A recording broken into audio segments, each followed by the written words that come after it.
are rough on the computer. And this is a computer. So we're rough on ourselves. And when you're doing it rapidly, like in 15 weeks, 30 sessions, that's even rougher. I at least had the opportunity of going through this same process over the space of like four years or more, and stayed, for another 4. But the process finally settled down for me when I was studying George Wilhelm Friedrich Hegel. So I say to people that I'm a Hegelian, if that makes sense, because Hegel gives us a particular worldview that even though there's lots of individuals since, he died in 1831, but the process that he introduced, which we'll get to close to the end of the course, but not all the way, answered a lot of all of those problems. In other words, it gave me a process by which I could analyze things and realize, aha, I see how this works, I see how this.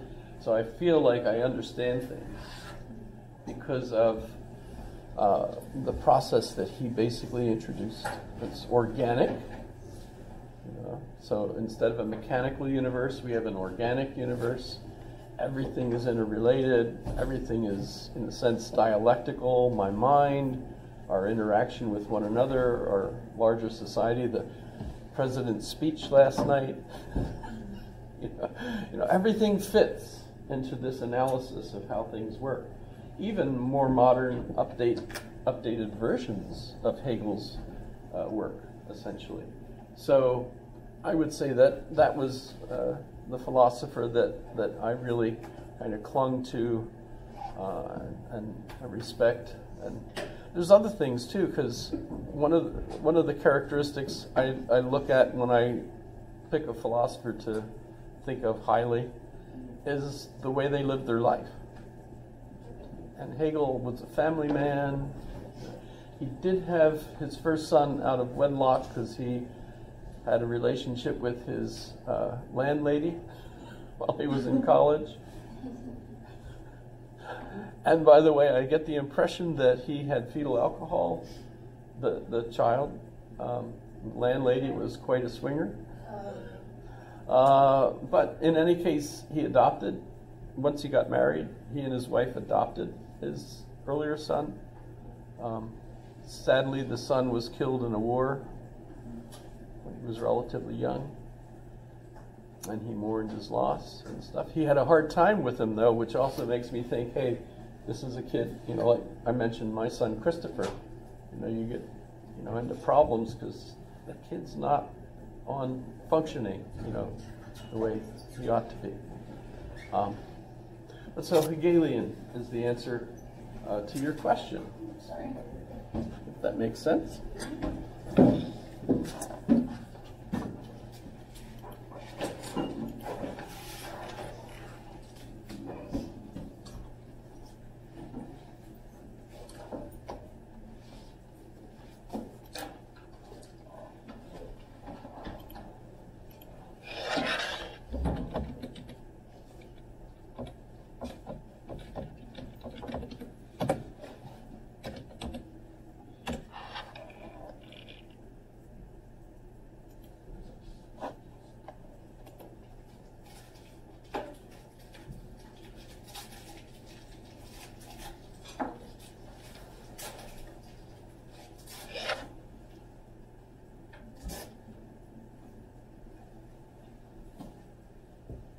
So good morning. I'm glad to see you're all thriving. And I imagine there's a lot of you that are here but not here, in the sense that they're still in the course, at home. Hopefully, I hope my uploading of these crappy videos is at least helpful. I think it's neat because that means that even after I'm dead, my kids will have plenty of me to watch. Think about it, go on YouTube and I watch the videos that I've uploaded of my mom and dad before they died. So I can still hear my mother's voice, literally. That's sweet. That's Isn't so it? sweet. Isn't it something? It's amazing what this new media does for us. It's kind of crazy. You know what you should do? You should do a day in the life. So it's not like about philosophy, so you should just do like a day in the life. Well, actually, a day in the life is philosophy for me. Yeah, that's a good point, actually. You get addicted to this stuff, and not just Jordan Peterson, you know. So I would imagine. Oh, he didn't hear me say that because he's still plugged in. There. Now, yeah, I mentioned Jordan Peterson with you in mind, but you didn't hear me because you were still. Jordan Peterson is awesome. Well, you know, when he had his big debate with Slavoj Žižek, he didn't really prepare properly. He didn't understand where Slavoj Žižek was coming from. He was ready to decimate Žižek, thinking that he was a Marxist, and in a way he is, but not the way Jordan thought. But Slavoj is hard to understand. Slavoj is on my list, by the way, and not only is he hard to understand because English is like his fourth or fifth language, and so he talks with a very weird accent, which is kind of hard to place. I mean, because which language elements are the ones that, you know, why does he always say the word film as film? I don't know where that comes from, you know, a film, you know, and stuff. But he's cool, so I like Slavoj Žižek, but he's really difficult, because you have to be really very, very contemporary. You have to be post-modern. What does that mean, etc. Very Hegelian, by the way, Amanda. Slavoj Žižek is a dyed-in-the-wool Hegelian. One of his major books is Less Than Nothing, which is there's kind of a series of things. Hegel gives us, in his logic, he gives us being and nothingness, right? How being and nothing kind of essentially dialectically create everything, you know. And after that, you end up with practically everyone picking up on that kind of dialectical process between being and nothingness, and you end up with, well, for example, Heidegger, being and time, you know, instead of nothing, you know, it's being and time. Then time. No, what is time? I was just wondering, like, you know, like when you meet somebody, the right timing, you know, is that? No, being in time in the sense of what is time? How essential is it? It seems like everything occurs in time. Aristotle gives us that. Remember his categories, at least in one sense, time, everything has to be in time. Even abstract concepts exist in time in our minds. And for Aristotle, time exists as kind of a Newtonian stable universe, part of the universe. So time exists out there. When we get to Kant, time becomes a function of our mind framing everything. Time seems to come from us. And we still think that way today. In a sense, when you even like do the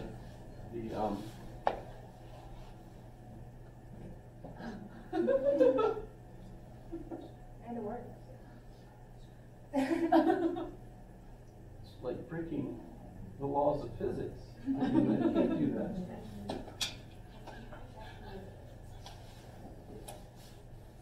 It actually worked better than the one that has the tip. It's giving its best effort. Mm-hmm.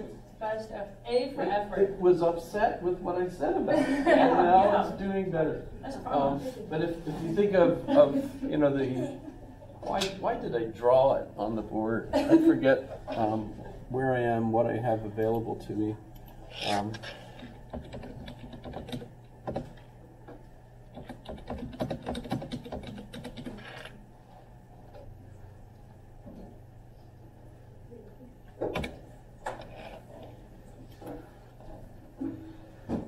So, all right, whatever.